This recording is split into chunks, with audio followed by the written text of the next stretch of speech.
Jesus is the light of the world. இயேசு உலகிற்கு ஒளியாயிருக்கிறார்.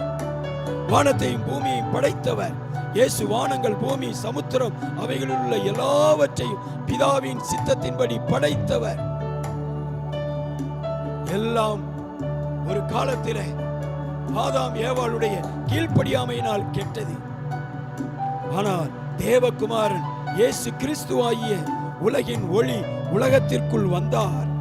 எல்லாவற்றையும் ஒளியாம் இயேசு மாற்ற முடியும் என்பதை எங்கள் வாழ்க்கையில அனுபவித்திருக்கிறோம், வேதத்திலே பார்க்கிறோம், உலகமெங்கும் தேவனுடைய பரிசுத்த ஜனங்களுடைய வாழ்க்கையிலே பார்க்கிறோம். அருமையானவர்களே, பைபிளை பத்தி ஒரு வார்த்தை சொல்லி நான் முடிக்கிறேன். சங்கீதம் 19:7 சொல்லப்பட்டிருக்கிறது. ஏன் நான் பைபிள் பைபிள் பைபிள் என்று சொல்லிக் கொண்டிருக்கிறேன்? இது கர்த்தருடைய வேதம், பரிசுத்த வேதம். இது குறைவற்றது,